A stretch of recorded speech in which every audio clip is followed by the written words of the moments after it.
Hello everyone, apex classes के digital platform पर आप सभी लोगों का हार्दिक स्वागत है।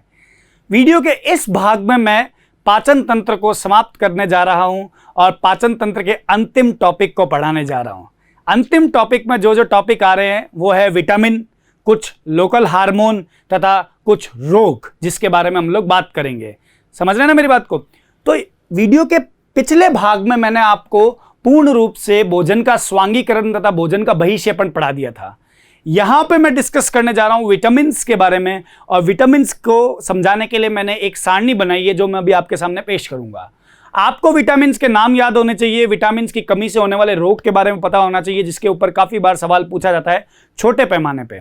तो देखिए, मैं डिस्कस करने जा रहा हूं इस पाठ के लिए अंतिम वीडियो। विटामिन्स की बात कर रहा हूं मैं आपके पास में। विटामिन जो है वो आपके पास में एक सूक्ष्म पोषक तत्व होते हैं। क्या होते हैं बेटा? सूक्ष्म पोषक तत्व है, या सूक्ष्म पोषक आपके पास में होते हैं, माइक्रो एलिमेंट्स होते हैं, तत्व होते हैं। ये अंडरस्टैंड? ये आपके पास में दो प्रकार के होते हैं। कितने होते हैं बेटा? दो प्रकार के रहेंगे। एक होगा वसा में घुलनशील, क्या आ जाएगा? वसा में घुलनशील या वसा में विलय, और एक आ जाएगा आपके पास में जल में विलय विटामिन। कौन सा आ जाएगा? जल में विलय विटामिन आ जाएगा।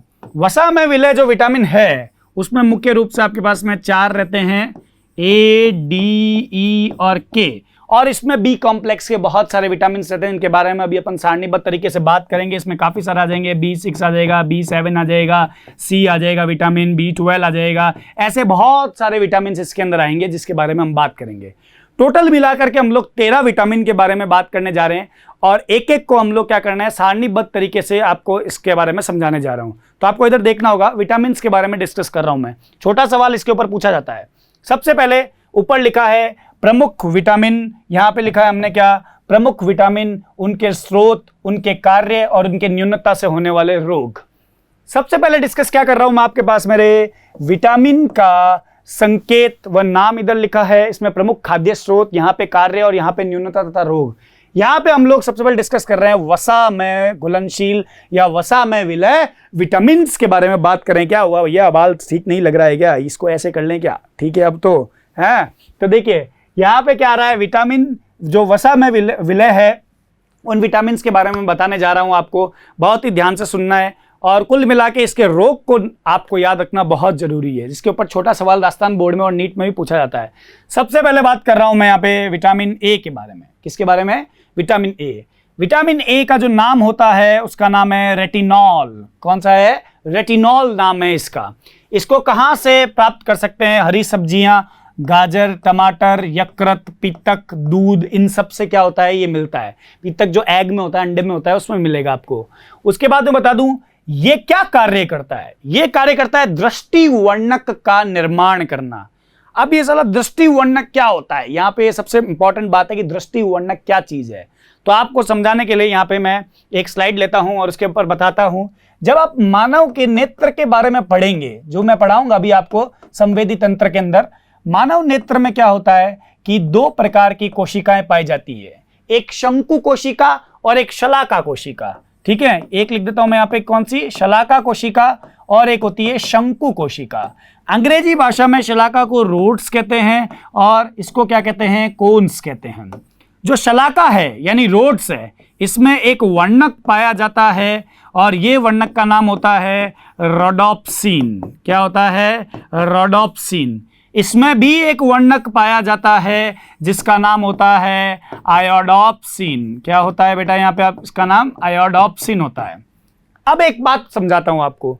जो रोड्स है यानी शलाका है, ये डिम लाइट का मतलब है जब एकदम अंधेरे वाली रोशनी हो या कम लाइट हो, उसमें जब आप देखते हैं, उसके लिए जो रिस्पॉन्सिबल होता है या उस जिसकी वजह से आप देख पाते होती शंकु रोड्स कोशिकाएं यानी शलाका कोशिकाओं की वजह से। और जो आप ब्राइट लाइट देखते हैं, ब्राइट का मतलब चकाचौंध वाली रोशनी जो देखते हैं, ब्राइट लाइट को देखने के लिए या कलर को देखने के लिए जो रिस्पॉन्सिबल होता है वो कौन होता है? कोन्स होता है। तो विटामिन ए क्या करता है? विटामिन ए से क्या होता है आपके पास में? इस रोडोप्सिन वर्णक का निर्माण होता है। किसका निर्माण होता है? रोडोप्सिन वर्णक का निर्माण होता है। यदि विटामिन ए की कमी हो जाएगी तो ये रोडोप्सिन का जो संश्लेषण है उसका कम हो जाएगा मात्रा, जिसकी वजह से हमको रतौंधी रोग हो सकता है। समझ गए ना मेरी बात को? ये बताना चाह रहा था और यही विवरण इसमें लिखा हुआ है, दृष्टि वर्णक का निर्माण। और यहां पे मैं मुख्य रूप से लिख देता हूं क्या? रोडोप्सिन। क्या लिख देता हूं? रोडोप्सिन। समझ गए ना मेरी बात को, जो मैंने अभी आपको समझाया। अब इसकी कमी से जो रोग होता है वो रतौंधी रोग है। आप जानते हैं इसमें रात के समय या डिम लाइट में नहीं दिख पाता है, ठीक है, तो उसको बोल रहे हैं अपन, ये आपके पास में आ गया रतौंधी रोग 1 नंबर पे। और 2 नंबर पे जो आपके पास में आ रहा है वो आपके पास में है जीरोप्थेल्मिया। क्या है? जीरोप्थेल्मिया। जीरोप्थेल्मिया भी विटामिन ए की वजह से होने वाली ही बीमारी है, कमी की वजह से होने वाली बीमारी है, जिसमें नेत्र होते हैं वो शुष्क हो जाते हैं, एकदम ड्राई हो जाते हैं, सूख जाते हैं। तो ये जीरोप्थेल्मिया में रहता है, ये विटामिन ए की वजह से होता है। दूसरा विटामिन जो आ रहा है हमारे पास में, विटामिन डी आ रहा है। The name of vitamin D, यानी नाम जो होता है वो होता है कैल्सीफेरॉल। क्या नाम होता है? यहां पे लिखूं क्या? देखो यहां पे फिर से लिख देता हूं, कैल्सीफेरॉल। तो कैल्सीफेरॉल जो इसका नाम है, ये कहां से ऑब्टेन होता है? इसका मुख्य स्रोत क्या है? इसका मुख्य स्रोत है आपके पास में मछली यानी यकृत का तेल, जिसकी बात कर रहे हैं, फिश लिवर ऑयल बोलते हैं इसको, मछली के यकृत का तेल, दूध, प्रकाश की उपस्थिति में त्वचा के द्वारा ये विटामिन डी संश्लेषित होता है। ये बात आपको बहुत इंपॉर्टेंट है, याद रखनी है, अनिवार्य है। अब ये कार्य क्या करता है? ये कैल्शियम का अवशोषण करता है और अस्थि के निर्माण यानी हड्डी के निर्माण में क्या करता है? ये मदद करता है। मेरी बात समझ में आ रही ना आप लोगों को? बहुत अच्छे से ध्यान लगाइएगा। अब अगर इसकी कमी हो जाए विटामिन डी की, तो बच्चों में एक बीमारी होती है, इसको रिकेट्स रोग कहते हैं, यहां पे लिखा हुआ है रिकेट्स रोग। लेकिन आप एक बात ध्यान लगाइएगा, ये सिर्फ बच्चों में होने वाली बीमारी है रिकेट्स रोग। इस रोग में क्या होता है? जो घुटने होते हैं वो ऐसे हो जाते हैं आपके पास में इस तरीके से, यानी ये वाला जो आपके पास में पॉइंट आ रहा है, इसको आप समझिए ये घुटना है, ये इस तरीके से क्या हो जाएगा? यूं चौड़ा हो जाएगा, मतलब इसे। तो यहां से लेकर के यहां, यानी एक घुटने से दूसरे घुटने के बीच में इधर की तरफ क्या होगा? गैप ज्यादा आ जाएगा, दैट इज रिकेट्स, ठीक है। और एक बीमारी और होती है जिसका हम यहां पे अभी लाइव लिख देते हैं, जिसके बारे में आपको बता देता हूं। इसका नाम होता है ऑस्टियोमलेशिया। क्या होता है?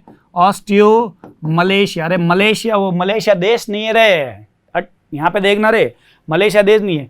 रिकेट्स बच्चों में होने वाला है और ऑस्टियोमलेशिया अडल्ट में यानी वयस्क में होने वाला बीमारी है। समझ गए ना मेरी बात को? सिम्टम सेम ही रहेगा इसके अंदर, ठीक है। अब आता है अगला विटामिन ई, जिसको बोलते हैं टोकोफेरोल, और इसको एक नाम और देते हैं रे, ब्यूटी विटामिन। क्या देते हैं? ब्यूटी विटामिन, ठीक है। खूबसूरती का राज है जो है विटामिन ई, टोकोफेरोल, जो ब्यूटी विटामिन का नाम दे रहे हैं हम लोग। कभी भी कोई भी ऐसे कॉस्मेटिक प्रोडक्ट खरीद तो क्रीम है, कोई ऐसी चीज़ है, उसके ऊपर लिखा होता है विटामिन ई कंटेंट के बारे में, आप देखना जरा, पढ़ना पड़ेगा उसको आपको। ये कहाँ से मिलता है? ये मुख्य रूप से हरी पत्तियों से मिलेगा, जो हरे हरी सब्जियां हैं, हरी पत्तियां हैं, उनसे मिल सकता है। गेहूं को अगर अंकुरित करके उसका तेल निकाला जाए तो उसमें भी विटामिन ए का कंटेंट होता है। यकृत तो है ही है, और दूध, मिल्क तो पीना ही चाहिए भैया, ठीक है। कार्य क्या रहता है इसका? इसका कार्य होता है कि एक होती है संतृप्त वसा, एक होती है असंतृप्त वसा। असंतृप्त वसा के ऑक्सीकरण को रोकना, मतलब उसको तोड़ने से रोकने का कार्य करेगा, वो कौन करेगा? Vitamin E. इसको बोलते हैं एंटीऑक्सीडेंट। क्या बोलते हैं? एंटीऑक्सीडेंट। तो ये बात आप यहां पे दिमाग में रखिएगा। इसकी वजह से जो बीमारी हो सकती है वो यहां पे लिखी है हमारे पास में, बांझपन हो सकता है कई बार, और अंगघात हो सकता है, मतलब कि ऑर्गन्स डैमेज हो सकता है इसके अंदर, यानी पैरालिसिस भी हो सकता है, ठीक है। ये ध्यान रखिएगा आप, अंगघात पैरालिसिस को डिनोट करता है ये। फिर आता है वसा में घुलनशील का लास्ट विटामिन, जिसका नाम है विटामिन के, नेफ्टोक्वेनिन बोलते हैं इसको। विटामिन के भी कहाँ से मिलता है? हरी पत्तियों से मिलता है, इसलिए माता जी कहते हैं ना, हरी सब्जियां खानी चाहिए तो खानी चाहिए भैया, खाया करो। और आंत्र में जीवाणुओं द्वारा संश्लेषित होता है, और आंत्र का जीवाणु इकोलाई आपके पास में आ जाएगा, जिसके द्वारा भी ये संश्लेषित होता है। मुख्य कार्य क्या रहता है इसका? प्रोथ्रोम्बिन का निर्माण करना और रुधिर का थक्के बनाने में मदद करना। आपको यहाँ पे मैं एक जानकारी दे देता हूँ। यहाँ पे क्या होता है, जब अपन रुधिर स्कंदन की क्रियाविधि पढ़ेंगे तो रुधिर स्कंदन की क्रियाविधि में क्या होते हैं? जो स्कंदन होता है यानी ब्लड का क्लॉट होता है, उसके 13 कारक होते हैं। क्या होते हैं? 13 कारक। 13 कारक में एक कारक आपके पास में थ्रोम्बिन होता है। क्या होता है? थ्रोम्बिन, ठीक है, क्या होता है, थ्रोम्बिन भी एक कारक होता है। तो होता यूं है बेटा कि जो प्रोथ्रोम्बिन है, क्या है, प्रोथ्रोम्बिन, प्रोथ्रोम्बिन असक्रिय रूप होता है और इसको कन्वर्ट होना होता है जब रुधिर का थक्का जमता है उस क्रिया में। आपको मैं रुधिर परिसंचरण के पाठ में पूरा डिटेल पढ़ाऊंगा, इसका ध्यान रखिएगा। जब प्रोथ्रोम्बिन होता है वो कन्वर्ट होता है किसके अंदर, आपके पास में थ्रोम्बिन में कन्वर्ट होता है। और ये किसकी मदद से हो रहा है, आपके पास में पोटेशियम की मदद से, यानी के की मदद से, विटामिन के की मदद से हो रहा है। इसलिए यहाँ पे लिखा है प्रोथ्रोम्बिन आएगा, ये आपके पास में प्रोथ्रोम्बिन रहेगा। ठीक है, प्रोथ्रोम्बिन का निर्माण और रुधिर का थक्का बनाना, क्या होगा, रुधिर का थक्का बनाना। और अगर इसकी कमी हो गई तो क्या होगा, रुधिर के थक्के बनने में क्या होगा, लेट होगा। इसका मतलब रुधिर का स्त्राव होता रहेगा। तो यहाँ पे क्या लिख दिया, रुधिर स्त्राव और रुधिर का थक्का ना जमना, मतलब रुधिर का थक्का नहीं जमेगा तो रुधिर का स्त्राव होता रहेगा, है कि नहीं। तो ये आपके पास में कौन से विटामिन थे, आपके पास में ये सारे थे वसा में घुलनशील या वसा में विलय होने वाले विटामिन, जिसमें vitamin A, vitamin D, vitamin E और विटामिन के बारे में हम लोगों ने यहाँ पे थोड़ा सा पढ़ा। अब हम डिस्कस करने वाले हैं जल में घुलनशील विटामिन के बारे में। और यहाँ पे मैं बता देता हूँ आपको, जल में घुलनशील विटामिन यहाँ पे स्टार्ट हो रहे हैं हमारे पास में, और ये 13 तक जाएंगे। कहाँ जाएंगे, 13 तक जाएंगे। तो अपन लोग पहले इनकी बात कर लेते हैं। जो हमारे पास में आ रहा है ये आपके पास में जल में विलय विटामिन है। कौन से हैं, जल में विलय विटामिन। यही चीज, नाम विटामिन का, स्रोत कहाँ से आ रहा है, कार्य क्या है और उसकी कमी से होने वाली बीमारी क्या होगी, उसके बारे में बात कर रहे हैं। विटामिन B1 जिसको अपन किससे बोल रहे हैं, इसका नाम क्या होता है, थायमीन होता है, समझ रहे हैं। और ये कहाँ से मिलता है, स्रोत क्या है इसका, यीस्ट है, यकृत है, दूध है, पीतक है, साबुत अन्न है। मतलब जो एकदम साबुत अन्न है, साबुत धनिया है, साबुत अन्न जिसको अपन कहते हैं, धान जिसकी बात कर रहे हैं, ये एक तरह से स एंजाइम के निर्माण में सहायक होता है। ये स एंजाइम जो टीपीपी दे रखा है, ये आपके पास में मदद करता है इलेक्ट्रॉन ट्रांसपोर्ट चेन में। और ये सर कहाँ आएगी इलेक्ट्रॉन परिवहन चेन, ये आएगी बॉटनी के श्वसन के अध्याय के अंदर आएगी, जिसके बारे में हम लोग बात करेंगे। स एंजाइम मतलब सपोर्टिव एंजाइम, समझ रहे हैं। और इसकी कमी से जो रोग होता है बेहद इंपॉर्टेंट है, इसको काफी बार पूछा गया है। वो क्या नाम है आपके पास में, बेरी रोग होगा। वो किसकी कमी से हो रहा है आपके पास में, विटामिन बी की कमी से हो रहा है आपके पास में बेरी रोग। ये याद रखिएगा। इसके क्या सिम्टम्स रहते हैं अभी थोड़ी देर में मैं आपको बताऊंगा। विटामिन बी यानी बेरी, वैसे अगर आप जानना चाहो तो इसमें क्या होगा, इन्फ्लामेशन हो जाएगा, स्वेलिंग आने लग जाएगी, ठीक है ना। तो ये चीज होगी इसके अंदर। अब बात करता हूँ विटामिन B2 की, जिसका नाम है राइबोफ्लेविन, ठीक है, जिसको कोलोसिस भी बोलते हैं। और यहाँ पे क्या होता है, ये कोलोसिस एक बीमारी होती है, उसको इसके लिए बोला हुआ है। इसका स्रोत है दूध, पीतक, यकृत और यीस्ट। ये क्या करता है, ये वृद्धि हार्मोन एक तो आपके पास में आ जाएगा, वृद्धि करवाएगा ये। और NAD का भाग होता है, NAD निकोटिनामाइड एडेनिन डाइन्यूक्लियोटाइड। ये एक ऊर्जा का रूप होता है, जैसे ATP होता है वैसे NAD होता है, समझे ना मेरी बात को। और इसकी कमी से क्या होता है, मुख के किनारे फट जाते हैं, मतलब यहाँ से साइड में, यहाँ इधर कॉर्नर की तरफ से क्या होता है, मुख के किनारे फटने लग जाते हैं, समझ रहे हो, यहाँ से होठ के यहाँ पे फटने लग जाएगा ये। विटामिन B3 निकोटिनिक अम्ल होता है। अगला जो आ रहा है, ये कहाँ से मिलता है, साबुत अन्न से मिलता है, यकृत से मिलता है, यीस्ट से मिलता है और दूध से मिलता है। इसका भी कार्य क्या रहता है, NAD और NADP का भाग होता है ये। NAD और NADP फिर से कहूंगा ऊर्जा की इकाई है, जो आपके बहुत काम आएगी श्वसन के अध्याय के अंदर, पादपों में श्वसन के अध्याय के अंदर। पूरा नाम इसका होता है निकोटिनामाइड एडेनिन डाइन्यूक्लियोटाइड फॉस्फेट, ठीक है। ये एक NADP में आपके पास में 3 ATP होता है, ये ऊर्जा की इकाई है। फिर से बोल रहा हूँ आपको, एक NADP में 3 ATP होता है। इसकी वजह से जो बीमारी होती है उसको पेलेग्रा बीमारी बोलते हैं। और पेलेग्रा को एक और नाम दिया जाता है जो आपके पास में आ रहा है, D3 डिजीज बोलते हैं। क्या बोलते हैं, D3। क्या बोलते हैं पेलेग्रा को, D3। क्यों बोलते हैं D3, क्योंकि अंग्रेजी में 3 नाम है इसके, जो आपको अगर याद कर सको तो बहुत अच्छा है। इसका हिंदी विवरण भी दे रहा हूं मैं आप लोगों को। एक नाम होता है आपके पास में जिसका नाम होता है डायरिया, ठीक है। डायरिया को हिंदी भाषा में कहते हैं दस्ते लगना। क्या कहते हैं, दस्ते लगना। दूसरा जो नाम आपके पास में होता है वो होता है डर्मेटाइटिस। क्या होता है, डर्मेटाइटिस। डर्मेटाइटिस मतलब त्वचा का क्या होता है, इन्फ्लामेशन। इन्फ्लामेशन मतलब स्वेलिंग आना, जो जिसमें क्या होता है, त्वचा खराब होने लगती है। और तीसरा होता है डिमेंशिया। डिमेंशिया जो होता है वो एक साइकोलॉजिकल यानी कि मानसिक विकार है, ठीक है, जो इसमें देखने को मिलेगा।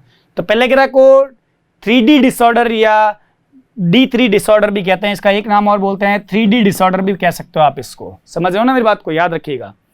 अगला विटामिन होता है विटामिन B5, जिसको पेंटोथेनिक अम्ल कहते हैं।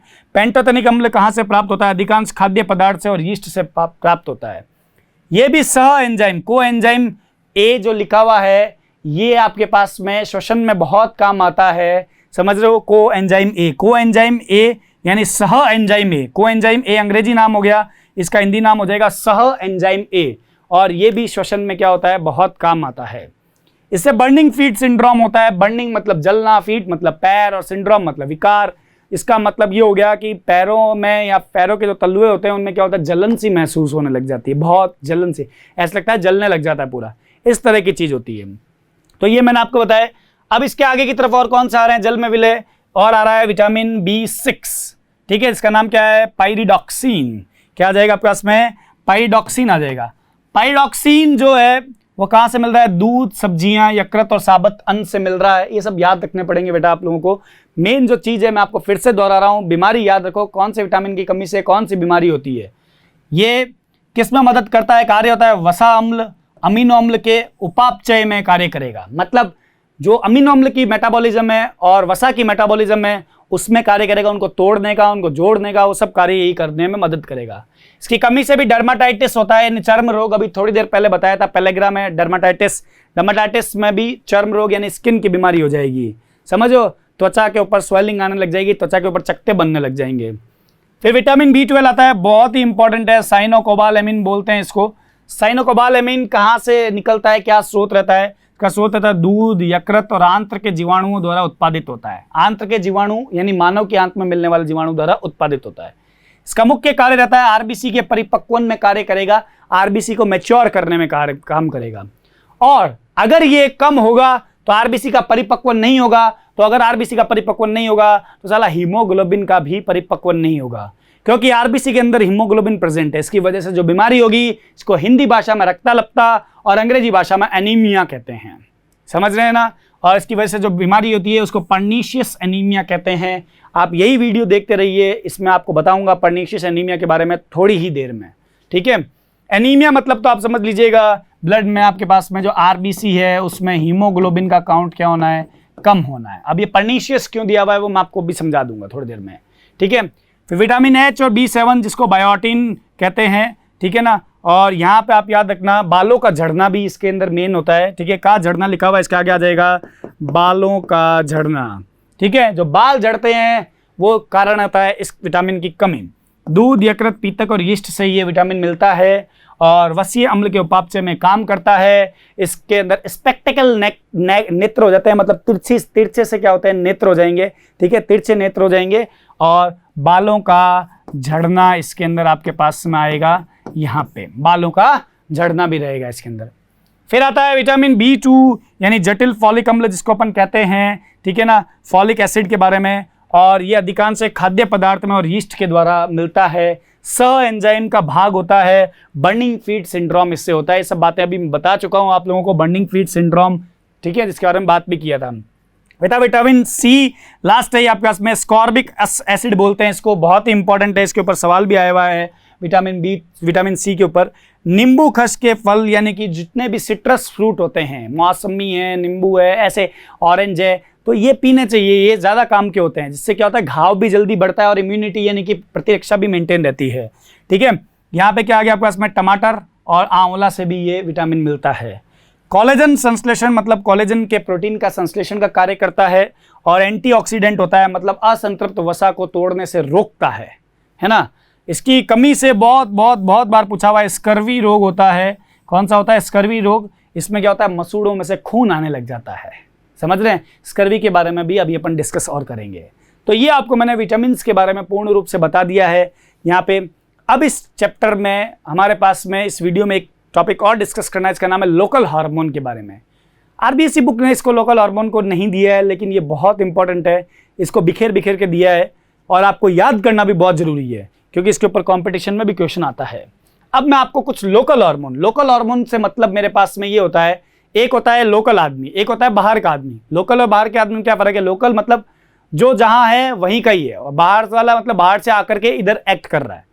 यानी अगर मान लो कि अगर मस्तिष्क के अंदर पीयूष ग्रंथि है और पीयूष ग्रंथि से कोई हार्मोन निकल रहा है, तो वो हार्मोन जो है वो रुधिर नलिकाओं के माध्यम से किसी अन्य अंग पे जाके अटैक कर रहा है, मस्तिष्क में नहीं कर रहा है, तो वो हो गया आपके पास में बाहर वाला हार्मोन। अब अगर मैं कह रहा हूं कि मेरे को काम है आंत के अंदर ही है या आमाशय के अंदर ही है, तो आमाशय से ही वो क्या निकल जाएगा, आपके पास में हार्मोन निकल जाएगा और वहीं पे जाके क्या कर देगा, अटैक कर देगा। तो सोर्स यानी स्रोत इसके स्त्रावित होने का और एक्ट यानी कि कार्य करने का जो अंग है वो दोनों एक ही होते हैं, इसलिए इनको लोकल हार्मोन का नाम दिया जाता है। इसमें 1 नंबर पे आएगा, लिखा नहीं है मैं लिख देता हूं, गैस्ट्रीन हार्मोन आएगा। कौन सा आएगा, गैस्ट्रीन हार्मोन आएगा। गैस्ट्रीन जो हार्मोन है ये आपके पास में स्रावित कहां से होता है, स्रोत क्या है, पाइलोरिक अमाशय की म्यूकोसा से। आपको बहुत पढ़ा दिया है मैंने इसके अंदर आमाशय। आमाशय में हम लोगों ने बात की थी औतिकी की। औतिकी में 4 लेयर आई थी, सेरोसा, पेशीय और कौन सी आई थी, अधश्लेष्मिका और श्लेष्मिका। श्लेष्मिका का अंग्रेजी नाम क्या होता है, म्यूकोसा होता है। और पाइलोरिक किसका भाग है, आमाशय का भाग है। आपको आमाशय के भाग के बारे में भी अवगत करवाया है मैंने आप लोगों को। पहला भाग होता है फंडस, दूसरा काय, तीसरा कार्डियक और चौथा पाइलोरिक। तो पाइलोरिक की श्लेष्मा से ये हार्मोन का स्त्रावण होता है। स्त्रावण के लिए उद्दीपन क्या होता है, भोजन के प्रवेश के बाद आमाशय का फूलना, यानी कि जब भोजन जब अंदर चला जाता है तो आमाशय फूलता है। आमाशय फूलता है तो क्या होता है, स्त्रावण के उद्दीपन निकलते हैं, मतलब सिग्नल आता है, मिस कॉल मिलती है। फिर ये पाइलोरिक म्यूकोसा क्या करता है, हार्मोन का स्त्रावण करता है। मतलब जब आपने भोजन खाया, आमाशय फूला, आमाशय के फूलने से क्या हुआ, उद्दीपन गए आमाशय की भित्ति को, और उसने क्या किया, पाइलोरिक म्यूकोसा ने गैस्ट्रीन हार्मोन का स्त्रावण किया। अब इसका क्रिया स्थल कहाँ है, इस कौन से ऑर्गन पे ये अटैक करता है, तो आमाशय ही है, इसलिए लोकल बोला हुआ है कि जहां से निकला वहीं पे क्या कर दिया, अटैक कर दिया। अब इसका लक्ष्य क्या होता है इस हार्मोन का, क्यों होता है स्त्रावित, गैस्ट्रिक जूस, गैस्ट्रिक जूस को बोलते हैं जठरीय रस, ठीक है, क्या बोलते हैं, जठरीय रस के स्त्राव को बढ़ाता है। और याद करें मैंने जठरीय रस का आपको पूरा संगठन बताया हुआ है जठरीय रस के वीडियो में, आमाशय के भाग 2 में 12 या 13 नंबर के वीडियो में आपको मिल जाएगा, आप लोग देखिएगा जरूर, है ना। तो गैस्ट्रिक जूस के स्त्राव को बढ़ाता है और कार्डियक स्फिंक्टर को संकुचित करता है। कार्डियक स्फिंक्टर कहां आती है, कार्डियक स्फिंक्टर भूल गए क्या, कार्डियक स्फिंक्टर को ध्यान लगाइए। जैसे ये आपके पास में ग्रसिका आ गया, यहाँ पे आपके पास में क्या आ गया, आमाशय आ गया, और आमाशय से आगे किस में चल जाएगा, ये आपके पास में ड्यूडेनम में चला जाएगा। तो यहाँ पे जो आपके पास में आ रहा है, यहाँ पे जो एक अवरोधिनी होती है, अवरोधिनी को अंग्रेजी भाषा में स्फिंक्टर कहते हैं। क्या कहते हैं, स्फिंक्टर। और इसका नाम क्या होता है, कार्डियक स्फिंक्टर या कार्डियक अवरोधिनी। एक और खास बात बता देता हूं इसके अंदर, इसका ही अन्य नाम होता है जठर ग्रसिका अवरोधिनी। समझ रहे हैं ना मेरी बात को। तो ये इसके संकुचन को बढ़ाता है। देखो क्या लिखा हुआ है इसमें, यहां लिखा हुआ है संकुचित करता है, संकुचित करता है किसको, कार्डियक स्फिंक्टर को। ये किसका काम है, गैस्ट्रीन का काम है।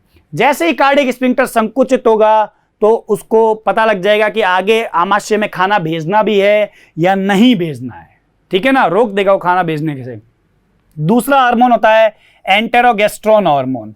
एंटेरोगेस्ट्रोन हार्मोन कहां से स्त्रावित हो रहा है, ये हो रहा है डिओडेनम के उपकला उत्तक से, यानी कि आपके पास में एपिथेलियम टिश्यू से। सर उपकला कहाँ आया था हमको पता नहीं, तो आपको बता दूं, जब आपको औतिकी पढ़ाया था तो उसमें श्लेष्मिका के स्तर को 3 भाग में डिवाइड किया था। पहला था श्लेष्मिका का उप स्तर जिसका नाम है आपके पास में श्लेष्मिका पेशीय स्तर, दूसरा था लेमिना प्रोप्रिया और तीसरा था आपके पास में उपकला स्तर। तो ये उसी उपकला स्तर की बात हो रही है, श्लेष्मा के उपकला स्तर की बात हो रही है। ये क्या करता है, स्त्रावण के लिए उद्दीपन कहां से आता है, ड्यूडेनम में चाइम के प्रवेश के बाद। अब ये सर चाइम क्या है वो हमको नहीं पता, तो हम आपको बता देते हैं चाइम क्या है। जब आपको पता है ये बात कि जब भोजन जो है, देखना जरा वापस से एक बार बता रहा हूं, भोजन जो है लार के साथ में मिक्स होता है तो इसको बोलते हैं क्या, बोलस।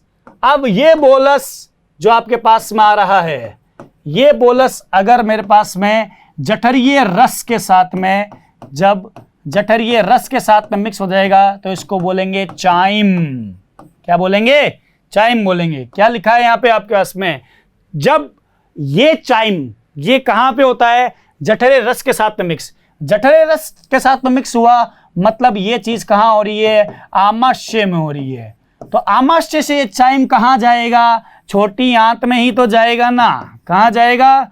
छोटी आंत्र में। और छोटी आंत्र का पहला भाग कौन सा होता है? डियोडेनम होता है रे। कौन सा होता है? डियोडेनम। तो इसका मतलब ये हो गया आपके पास में कि जो चाइम है वो ड्यूडेनम में प्रवेश करेगा। जब चाइम ड्यूडेनम में प्रवेश करेगा तो वहां पे घंटी बजेगी, और घंटी बजने का मतलब उद्दीपन आएंगे, और ये उद्दीपन क्या करेंगे? ये उद्दीपन इस एंटेरोगेस्ट्रॉन को क्या करेंगे? स्रावित करने के लिए प्रेरित करेंगे, और एंटेरोगेस्ट्रॉन स्रावित होगा।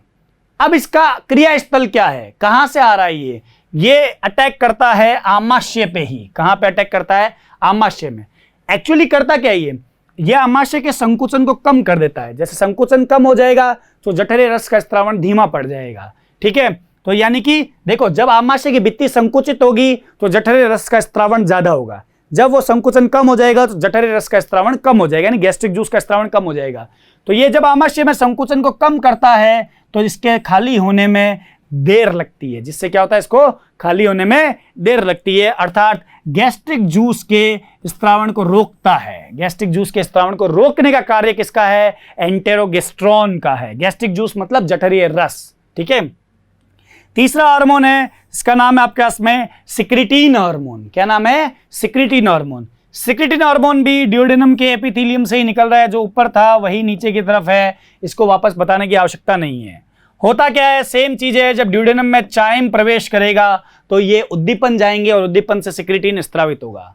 ये सिक्रिटीन कौन कौन से अंग पे अटैक करता है? अग्नाशय यानी पेनक्रियाज, यकृत यानी कि आपका लीवर, और आमाशय यानी कि स्टमक के ऊपर अटैक करता है। काम क्या करेगा ये साला? देखना अपने को। Pancreatic juice. पैनक्रियाटिक जूस से तात्पर्य है आपके पास में क्या? अग्नाशय रस में सोडियम बाइकार्बोनेट की मुक्ति करता है, यानी कि अग्नाशय रस में आपके पास में सोडियम बाइकार्बोनेट के स्त्रावण को बढ़ाएगा। जितना सोडियम बाइकार्बोनेट का स्त्रावण बढ़ेगा उतना ही क्या होगा? जो फूड है यानी भोजन है जो ऊपर आमाशय से आया है वो क्षारीय माध्यम में तब्दील होने लगेगा। दूसरी चीज है बाइल के स्त्रावण को बढ़ाएगा। किसके स्त्रावण को बढ़ाएगा? बाइल के स्त्रावण। बाइल यानी पित्त।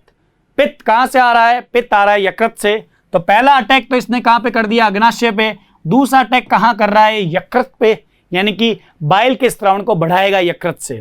ठीक है। और तीसरा जो है वो आमाशय के ऊपर अटैक कर रहा है, गैस्ट्रीन के स्त्राव को संदमित करेगा। बहुत बार सवाल आया हुआ है कि ये जो गैस्ट्रीन जो हार्मोन है इसका एंटागोनिस्ट कौन सा होता है? एंटागोनिस्ट विपरीत कौन सा होता है? मतलब इसको स्त्रावित कर रहा है, ये स्त्रावित हो रहा है यहाँ पे, इसके स्त्रावण को रोकने का काम कौन कर रहा है? सिक्रिटीन हार्मोन कर रहा है। यानी कि अगर इन सब के ये जो कार्य है इनको रोकना है तो सिक्रिटीन का स्तर बढ़ाना पड़ेगा। समझ रहे हैं ना मेरी बात को? तो ये ध्यान रखिएगा। अगला आपके पास में जो हार्मोन आ रहा है वो है कॉलीसिस्टोकाइनिन। कॉलीसिस्टोकाइनिन को शॉर्ट में CCK भी लिखते हैं। C for coli, C for cystine और K फॉर काइनिन। और इसका अन्य नाम होता है पैक्रियोजाइमिन। ठीक है। और ये भी कहां से स्त्रावित हो रहा है रे? ड्यूडेनम एपिथेलियम से ही स्त्रावित हो रहा है। और ये कब इसका मिसकॉल कब आएगा? इसका मिसकॉल तब आएगा जब ड्यूडेनम में वसा आएगी। ठीक है। कौन आएगी? वसा आएगी भोजन के साथ में, तो उसका उद्दीपन आएगा जिसकी वजह से क्या होगा? कॉलीसिस्टोकाइनिन का स्त्रावण होगा। ये कौन से अंग पे अटैक करता है? अग्नाशय और पित्ताशय पे अटैक करता है, यानी कि पेनक्रियाज और गॉल ब्लैडर पे अटैक करता है। ये करता क्या है? अग्नाशय रस में एंजाइम को मुक्त करना का काम है इसका। मतलब जितने भी एंजाइम होते हैं, 6 एंजाइम होते हैं अग्नाशय रस के अंदर। और कौन कौन से होते हैं आपको मैंने कंपोजिशन में पढ़ाया हुआ भी है संगठन में, फिर भी नाम बता देता हूं आपको। काइमोट्रिप्सिनोजन, ट्रिप्सिनोजन, प्रोकार्बोक्सीपेप्टिडेज, अग्नाशय अमाइलेज, अग्नाशय लाइपेज और न्यूक्लियेजेज। ये 6 एंजाइम होते हैं। समझ गए? अगला हार्मोन का नाम होता है विलिकाइनिन हार्मोन होता है। विलिकाइनिन हार्मोन आंतरीय उपकला, यानी कि आंतरीय उपकला मतलब इंटेस्टाइन का उपकला। ठीक है। और इसमें मुख्य रूप से कौन सा होता है? ड्यूडेनम के म्यूकोसा स्तर से स्त्रावित होगा। कब स्त्रावित होगा? सेम है जब आंत में क्या होगा? आंत में चाइम की उपस्थिति होगी। संपूर्ण आंत में, संपूर्ण केवल ड्यूडेनम में नहीं, आंत में, संपूर्ण आंत मतलब ड्यूडेनम, जेजुनम और इलियम तीनों में। समझ गए ना मेरी बात को? और इसका क्रियास्थल कौन सा होता है? ऑफ कोर्स सी बात है आंतरी होगा। और आंत में भी कौन? ब्रूनर की ग्रंथि। ब्रूनर की ग्रंथि स्थित होती है अधश्लेष्मिका भाग ड्यूडेनम के अधश्लेष्मिका भाग में रहती है कौन? ब्रूनर की ग्रंथि रहती है। और ब्रूनर की ग्रंथि से चिकने म्यूकस को यानी चिकने श्लेष्मा को मुक्त करने का कार्य करवाता है, वो विल्लिकाइनिन करता है। अंतिम हार्मोन है एंटेरोक्राइनिन। एंटेरोकाइनिन भी कहां से स्त्रावित हो रहा है? आंतरीय उपकला से ही स्त्रावित हो रहा है। समझ रहे ना मेरी बात को? और इसका भी सेम रहेगा, उद्दीपन कब जाएंगे? जब आंत में चाइम प्रवेश करेगा तब जाएंगे। अटैक क्या करता है ये? अटैक लिवर कुहन की दरारों या लिवर कुहन की गर्तिकाओं पे करता है। लिवर कुहन की गर्तिकाएं याद है ना आपको? लिवर कुहन की गर्तिकाएं ये जो आंत होती है उसमें ये अंगुलीनुमा प्रवर्त होते हैं, इसको आप लोग नाम दे रहे हैं सूक्ष्मांकुर और रसांकुर। इनके बीच में जो ये स्पेस नजर आ रहा है यही तो लिवर कुहन की गर्तिकाएं होती है, जिसमें कई कोशिकाएं पाई जाती है और वो कोशिकाएं क्या करती है? आंतरीय रस के स्त्रावण में मदद करती है। और इसके बारे में मैं आपको छोटी आंत की वीडियो में पूर्ण रूप से बता चुका हूं, आप वहां पे जाकर के देख सकते हैं। समझ गए ना मेरी बात को? और यहाँ पे सेम ही है, लिवर कोन की दरारों से एंजाइम को मुक्त करना, एंजाइम को स्त्रावित करने का काम करेगी ये। तो यहाँ पे बच्चों मैंने इस वीडियो में दूसरा टॉपिक मोटा कंप्लीट कर दिया है, इसका नाम था लोकल हार्मोन्स के बारे में। अब इस पाठ का अंतिम टॉपिक के बारे में बात करने जा रहे हैं, जिसका नाम है आपके पास में पोषण संबंधी विकार। समझ रहे हैं ना? तो अब डिस्कस करते हैं अपने पास में यहाँ पे क्या आ रहा है? पोषण संबंधी विकार के बारे में बात कर रहे हैं। तो देखिएगा बहुत अच्छे से, पोषण संबंधी विकार के बारे में बात कर रहा हूं। संबंधी विकार, यहां पे मैं आपको दो प्रकार के विकार या इसको दो कैटेगरी में या दो श्रेणी में विभाजित कर देता हूं। एक होता है आपके पास में अल्प पोषण और एक होता है अधिक पोषण। ठीक है, तो इसको एक में डिवाइड कर दिया, अल्प पोषण। ठीक है, अल्प पोषण संबंधी विकार, और एक हो जाएगा आपके पास में कौन सा? अधिक पोषण संबंधी विकार। यानी इसको अंग्रेजी भाषा में अंडर न्यूट्रिशन कहते हैं या मेल न्यूट्रिशन का नाम भी देते हैं। ठीक है ना? और इसको ओवर न्यूट्रिशन कहते हैं। क्या कहते हैं? ओवर न्यूट्रिशन कहते हैं। अब अल्प न्यूट्रिशन में मैं आपको वैसे तो बहुत सारे बताऊंगा, लेकिन इसमें मुख्य रूप से दो बीमारियां हैं जो आपको याद रखनी ही होगी। एक है आपके पास में क्वाशिओर्कर, और दूसरी आ जाएगी मेरास्मस। क्या आ जाएगी? मेरास्मस के बारे में। अधिक पोषण में मैं आपके पास में जो पढ़ाऊंगा वो होगा मोटापा। ठीक है, जो आपके सिलेबस में दे रखा है उनके बारे में ही बातचीत कर रहा हूं मैं यहाँ पे। समझे ना मेरी बात को? अब अपन डिस्कस करते हैं सबसे पहले किसके बारे में? क्वाशिओर्कर के बारे में बात करेंगे। ठीक है, तो यहाँ पे अपन लोग बात करें, अगर अपने पास में जो ये बीमारियां बाद में डिस्कस करेंगे, पहले अपन डिस्कस करते हैं क्वाशिओर्कर और मेरास्मस को एक क्या करते हैं, अंतर के हिसाब से पढ़ लेते हैं। क्वाशिओर्कर और दूसरा अपन लिख देते हैं मेरास्मस। ठीक है, ये कुपोषण वाले विकार है बेटा, जो आप लोगों को कई बार सुनते होंगे, अखबारों में पढ़ा भी होता है कुपोषण से संबंधित विकारों के बारे में। तो सबसे पहले अपने पास में कौन सा आ रहा है? क्वाशिओर्कर के बारे में आ रहा है। क्वाशिओर्कर सिर्फ और सिर्फ प्रोटीन की कमी से होने वाला रोग है। किसकी कमी से होता है? प्रोटीन की कमी से होने वाला रोग है। जबकि मेरास्मस जो है आपके पास में, वो आपके पास में प्रोटीन, कार्बोहाइड्रेट तथा वसा, यानी तीनों की कमी से होने वाला रोग है। ठीक है, इसको एक और बोलते हैं, इसका एक और नाम होता है PEM डिसऑर्डर। PEM डिसऑर्डर क्या होता है? इसको बोल सकते हैं प्रोटीन एनर्जी अल्प न्यूनता, यानी कि मेल न्यूट्रिशन। समझ गए ना मेरी बात को? ये बात आप यहां पे दिमाग में रखिएगा। दूसरा बिंदु मैं इसके अंदर आपको बताने जा रहा हूं जो क्वाशिओर्कर के बारे में है, ये 1 से 4 साल तक के बच्चों को ये प्रभावित करता है। कौन से बच्चों में होगा ये? 1 से 4 साल के बच्चों में होगा ये। ठीक है, मुख्य रूप से। और ये 1 वर्ष से कम आयु के बच्चों में होगा। 1 वर्ष से कम आयु के बच्चों में होता है ये। ठीक है, ये याद रखेंगे।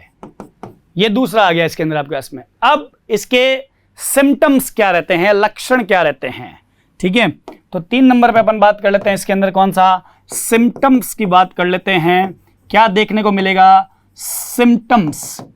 सिम्टम्स में 1 नंबर पे जो सिम्टम रहेगा इसके अंदर वो होगा आपके पास में वेट लॉस, यानी कि वजन में कमी आना, ठीक है, याद रखना है ना, वजन में कमी।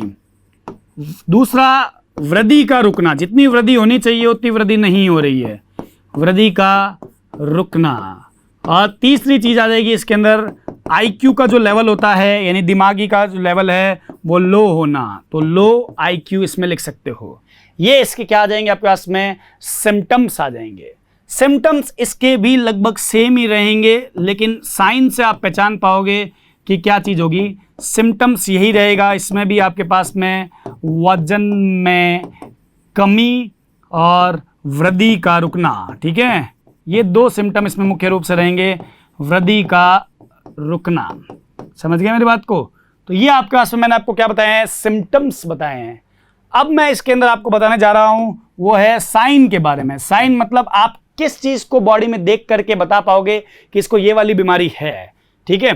तो यहां पे मैं बता रहा हूं आपको साइन के बारे में, ठीक है। साइन जो क्वाशियोर्कर का जो साइन रहेगा वो रहेगा, जो बेली होती है वो क्या हो जाएगी आपके पास में, बेली मतलब जो ये आमाशय वाला यानी पेट वाला जो भाग है ये फूल जाएगा, समझ रहे हो ना, तो इसको बेली बोलते हैं बेसिकली। तो यहाँ क्या हो जाएगा, उदरीय भाग जो है, उदरीय भाग तथा हाथ पैर जो होते हैं ना, हाथ पैरों का फूलना, समझ रहे हो, फूल जाएगा ये। तो ये आपको यहाँ पे दिमाग में रखना होगा, इसका मेन है, मतलब इसमें फूला हुआ सा नजर आएगा बच्चा। और इसका जो आपके पास में जो साइन रहेगा वो हो जाएगा, इतना पतला हो जाएगा बच्चा कि यहाँ पे आपके पास में उसकी पसलियां भी नजर आने लग जाएगी, समझ रहे हो। तो क्या हो जाएगा, एक तो याद रखना बच्चा पतला हो जाएगा और जिससे क्या होगा, इसकी पसलियां नजर आएगी, पसलियां नजर आने लगेगी, नजर आने लगेगी। तो ये आपको यहाँ पे याद रखना है इसका साइन के बारे में। इलाज इसका यही है, जिस चीज़ की कमी है उस चीज़ को भोजन के माध्यम से या किसी भी चीज़ के माध्यम से पूर्ण की जाए। प्रोटीन की कमी तो प्रोटीन इसमें है, तो या कार्बोहाइड्रेट वसा जिसकी भी कमी है उसको पूरा किया जाए। समझ रहे हो ना मेरी बात को। तो याद रखिएगा इस चीज़ को। ये 2 बीमारियां मैंने आपको अल्प न्यूनता में पढ़ाई है। अब अन्य बीमारियां भी मैं आपको अल्प न्यूनता में बता रहा हूं, लेकिन वो शॉर्ट में और हम लोग ऑलरेडी डिस्कस कर चुके हैं। तो देखिएगा आप इधर की तरफ, यहाँ पे अगली बीमारी जीरोप्थेल्मिया। थोड़ी देर पहले बताया था मैंने आपको, सारणी के माध्यम से भी मैं बहुत सिंपल तरीके से लिखूंगा। यहाँ पे आपके पास में विटामिन ए की कमी से होगा। ये किसकी कमी से होगा आपके पास में, यहाँ पे विटामिन ए की कमी से हो जाएगा। और आपको पता है इसमें क्या होता है, शुष्क नेत्र हो जाएंगे। क्या हो जाएंगे, शुष्क नेत्र। नाइट ब्लाइंडनेस यानी जिसको अपन रतौंधी रोग बोलते हैं, और इसमें आपके पास में क्या हो जाएगा, विटामिन ए की कमी से ही हो रहा है ये भी आपके पास में। और आपको पता है इसमें रात के समय में कम दिखेगा। अब पर्नीशियस एनीमिया की मैं बात कर रहा हूं, जो मैंने आपको कहा था अभी मैं थोड़ी देर पहले एक्सप्लेन कर दूंगा। यहां पे क्या होता है, जो आरबीसी होती है यानी कि लाल रुधिर कणिकाएं, उसका आमाप होता है वो बढ़ जाता है। आमाप क्या होता है, बढ़ जाता है। परंतु क्या रहेगा, आरबीसी अपरिपक्व रहती है। क्या रहेगी, अपरिपक्व केंद्रक युक्त रहेगी। क्या रहेगी, केंद्रक विहीन रहेगी, सॉरी युक्त नहीं, केंद्रक विहीन रहेगी। तो आरबीसी जब अपरिपक्व रहेगी तो उसके अंदर हीमोग्लोबिन का भी मात्रा क्या हो जाएगी, कम हो जाएगी, या वो भी अपरिपक्व रहेगा। ये बात आपको यहाँ पे दिमाग में रखनी होगी। विटामिन B12 की कमी से होने वाला रोग है ये आपके पास में, यहाँ पे लिख देता हूं मैं आपके पास में, कौन सा, पर्नीशियस अनीमिया, ठीक है ना। तो यहाँ पे आपके पास में आ गया। अगला आपके पास में आ रहा है मेगलोब्लास्टिक अनीमिया। तो यहाँ पे देखिए मेगलोब्लास्टिक अनीमिया, अनीमिया मतलब रक्त के अंदर हीमोग्लोबिन की कमी है। यहाँ पे भी मैं इसको बता देता हूं, इसमें भी क्या होगा, आरबीसी का आमाप क्या हो जाएगा, आमाप बढ़ जाएगा, ठीक है, अपरिपक्व रहेगी। क्या रहेगी, अपरिपक्व। अभी तक तो दोनों चीजें सेम आ रही है उनके बारे में, परंतु इसमें क्या होगा, इसमें आरबीसी में केंद्रक भी होगा। समझ रहे हो, केंद्रक भी पाया जाएगा, यही अंतर है, पाया जाएगा। और ये कौन से विटामिन की कमी से होता है, ये भी सेम ही आपके पास में vitamin B12 and folic acid की कमी से हो रहा है आपके पास में। यहां पे लिख दो विटामिन B12 व फॉलिक अम्ल की कमी से हो रहा है। थोड़ा सा मैं इसको सुधार देता हूं राइटिंग को, ठीक है। क्या हो जाएगा, फॉलिक अम्ल की कमी से हो रहा है। तो ये आपके पास में क्या आ गया, ये हमारे पास में मेगालोब्लास्टिक अनीमिया के बारे में आ गया। नाउ बेरी आ रहा है आपके पास में विटामिन बी की कमी से होता है। हम ऑलरेडी डिस्कस कर चुके हैं विटामिन बी की कमी, बस इतना ही लिखेंगे हम। पेलेग्रा के बारे में मैं पहले बता चुका हूं आपको, नियासिन विटामिन की कमी से होता है, ठीक है। किससे होगा, नियासिन विटामिन की कमी से होगा। और इसको 3D विकार भी कहते हैं, और 3D का मतलब भी बता चुका हूं मैं पहले इसी वीडियो में। एक D है डायरिया, दूसरा D है आपके पास में डर्मेटाइटिस, तीसरा है आपके पास में डिमेंशिया। डायरिया दस्ते लगना, डर्मेटाइटिस चर्म रोग, और डिमेंशिया मतलब मानसिक विकार। तो ये आपके पास में पेलेग्रा के अंदर आ जाता है। फिर और आगे की तरफ बढ़ते हैं, अपने पास में जो आ रहा है अपने पास में कौन सा, गोइटर के बारे में आ रहा है, जो आपको पता है किसकी कमी से होगा, आयोडीन की कमी से होने वाला है। आयोडीन की कमी से यह विकार होगा। समझ लो, गोइटर के बारे में हम उत्सर्जन तंत्र में भी बहुत अच्छे से डिटेल में पढ़ेंगे।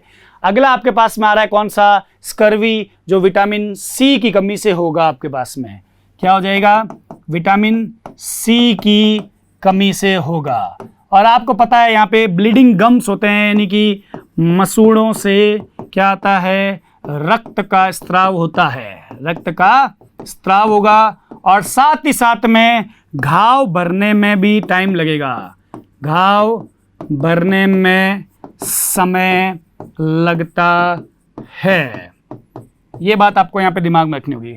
नाउ रिकेट्स और ऑस्टियोमलेशिया, ये आपके पास में किसकी कमी से हो रहा है, विटामिन डी की कमी से, जो मैं ऑलरेडी आपको बता चुका हूं। समझो ना मेरी बात को, तो ये भी आपको दिमाग में रखना होगा। तो यहाँ पे मैंने आपको अल्प न्यूनता वाले विकार बता दिए हैं। अधिक न्यूनता में केवल एक ही विकार है, इसके बारे में भी बात कर लेते हैं हम लोग। वो है आपके पास में कौन सा, मोटापा के बारे में, है ना, मोटापा। ओबेसिटी इसको अंग्रेजी भाषा में कहते हैं। यहाँ पे आपके पास में ज़्यादा इसके अंदर याद रखने वाली कोई चीज़ है नहीं, 2-3 लाइन याद रखिएगा इसके अंदर। यहाँ पे क्या होता है, जब आप भोजन में क्या कर रहे हो, अत्यधिक मात्रा में वसा खा रहे हो, यानी मोटे हो रहे हो, और इस वसा का आपके पास में उपयोग भी नहीं हो रहा है, तो ये उपयोग नहीं होगा तो ये वसा क्या होगी, यकृत के अंदर जमने लग जाएगी, है ना। वसा का जमाव होगा, वसा के जमाव की वजह से क्या हो जाएगा, मोटापा होगा। क्या होगा, मोटापा आएगा, ये याद रखना। अब इस वजह से क्या चीज हो सकती है, मोटापा की वजह से एक हो सकता है आपके पास में हाइपरटेंशन। हाइपरटेंशन का मतलब हो गया बीपी की बीमारी हो सकती है, ब्लड प्रेशर की। उसके अलावा आपको यहाँ पे रक्त की धमनी या केशिका में एक क्या होता है, रुकावट आ सकती है, यानी कि जम सकता है ये, यानी कि रक्त की धमनी में रुकावट आ सकती है, वसा के जमाव की वजह से भी हो सकता है। समझो ना मेरी बात को। सांस के अंदर भी तकलीफ हो सकती है, ये भी ध्यान रखिएगा। ब्रीदिंग प्रॉब्लम जिसको कहते हैं, श्वास लेने में भी तकलीफ हो सकती है। कहने का मतलब है खाओ भले ही, लेकिन उसको पूरा यूज करना जरूरी है। अगर आपको उसको यूज नहीं करोगे तो आप उसको फिर किस प्रकार से आपके शरीर में फिर वो जमेगा ही और फिर वो बाहर निकलेगा। समझे ना मेरी बात को। तो स्टूडेंट्स, यहाँ पे मैंने आपके पास में कंप्लीट कर दिया है पाचन तंत्र का पूर्ण रूप से अध्याय। वीडियो के इस भाग में मैंने आपको विटामिन्स के बारे में पूर्ण रूप से बताया, हार्मोन्स के बारे में बताया, और विकार भी काफ़ी सारे, ज़्यादा मैंने 15 विकार भी बता दिए आपको। इन विकारों को भी आपको पढ़ना अनिवार्य है, याद रखिएगा। अब मैं नेक्स्ट वीडियो में आपके पास में, ये नेक्स्ट लेक्चर में हम लोग जिसके बारे में डिस्कस करेंगे वो एक हमारा मानव कार्यकी का ही अन्य अध्याय होगा। और अन्य अध्याय क्या होगा ये मैं आपको अभी नहीं बता रहा, क्योंकि इसके लिए आपको मेरा अगला वीडियो देखना होगा। समझ गए बच्चों। So thank you very much. Subscribe करें हमारा apex classes edutech YouTube channel. साथ ही बेल आइकन को क्लिक करना बिल्कुल ना भूलें, ताकि आगे आने वाले सभी यूट्यूब वीडियोस की अपडेटेड नोटिफिकेशंस सबसे पहले आपको मिले। Apex classes edutech, subscribe now.